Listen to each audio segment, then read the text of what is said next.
vehicle that was involved in this case was a stolen vehicle out of Memphis. In January, we tracked down the owner of the white Mercedes. She told me at the time her relative had been borrowing the car when she was carjacked at an East Memphis gas station. South College and Church in Covington on November 12th. 2 women were shot following a football game at Covington High School just a few blocks away. Police say 2 heavily armed suspects in a white Mercedes followed the victims, boxing them in at the intersection. The possible connection to the slaying of young Dolph is helping solve the case. Tied to crimes in Shelby, Tipton, and DeSoto counties, 23-year-old Str8 DeMarco Ingram is now charged in a fatal double shooting in Covington. In court documents uncovered by WREG Monday, we learned Ingram has been indicted by a grand jury for killing Anita Wilson and critically injuring Darnisha McLeod last November. As of late, there's a lot going on with the young Dolph case. They arrested the guy in the Covington shooting from November 12th. He shot at the car with these 2 old ladies in there. He killed one lady and one lady survived, and these ladies supposed to be connected to young Dolph.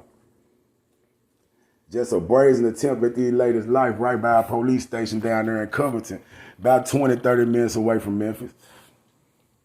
This guy was arrested with the firearm that was used in the shooting in Covington. And then on top of that, you got Str8 in court right now. And he was trying to be moved to another facility where he thought he was going to get a little more freedom and everything. But when he went to court, the judge laid it out to him and let him know he was going to be on a 23-1 lockdown. And where Str8 refused to leave, he just told the judge he was good. He was going to stay where he was at. So they putting the pressure on Str8 right now. And I think Str8 knows some telling going on. And or it could be him. You know what I'm saying? You never know how it go when it's behind her. I'm just stating the facts on how things go and what I know about. You know what I'm saying? But Str8 might not even be connected to this situation or that other guy, because when you look at it, the fingerprints is what they relying on. Most of the police relying on the fingerprints of the people that was in the car. And anytime you got a hot car, stolen car in the hood, anywhere, that's the hood car, man. That car might be parked on the street, people getting in the car smoking blunts, other people getting in the car just chilling, listening to the radio. Man, it's all kind of scenarios could have went down. But see, I think a lot of people ran with a lot of stories just off the fact that they saw some people got locked up. But at the same time, they out of towners, so they don't understand. And then some people don't know how the system work with the jail. If your fingerprint was in the car where a murder happened, they gonna question you. You going to the station. End of the day. Then a murder is high profile, as young Dolph situation, you know they ain't gonna play. Look at it from the trying to solve your Dolph case and how the police gonna come at it. They gotta judge the situations separately on those individuals. They can judge their car. You can't really count both of them to both murders, referring to Str8 and this guy that was arrested in this Covington shooting. You really can't tie both of them to both murders. They just tying them both to their car individually. And so, like I said before, the hood car is for the hood. So when this person hop in the car, you don't know what dirt he going to do in it. You don't know what dirt the next person going to do in it.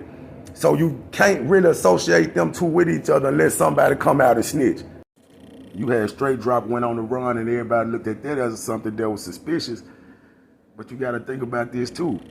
If you already wanted for something, the police are already looking for you. You got a warrant out for your arrest. And then you find out that the police looking for you on something like this. The average criminal gonna go on the run. And as we can see, he had the situation where he went on, the situation what happened at the bowling alley, where they say he shot the bowling alley up. Then you got the other allegations that they had on him about with the young lady. So, you know what I'm saying, Str8 is kind of like a person that they would have scooped up anyway if he affiliated in any way, because he an easy target to get that they can easily make sit down for a period of time and try to turn him. But check this out. They say they caught this guy with the firearm that was used in the murder, but can they tie this guy to their car? Because you already know if somebody commit a crime, man, some people go sell their gun for a little or nothing. You may not know what went on when you get your hands on their gun. So see, the streets playing a different game. The police, they put a lot of stuff on the news and they spin a narrative to the point where they trying to get people to come forward. At the rate that these people being arrested and all these names that's being tied in with young Dolph case and that situation as a whole, It's all coming out now. So you got a lot of people that get in there and they get to throwing them numbers at them, how much time they can get. They already scared of jail anyway. They already scared to lose their freedom anyway. Some people doing crimes just to be cool. They doing crimes just to fit in. They doing crimes just because they grow up around these guys and that's what these guys doing. A lot of people don't even want to be involved. So the police know this. And they can look at some of these guys' eyes and tell who the good ones are, man. They can tell who they can break, who they can bend, who they can make fold.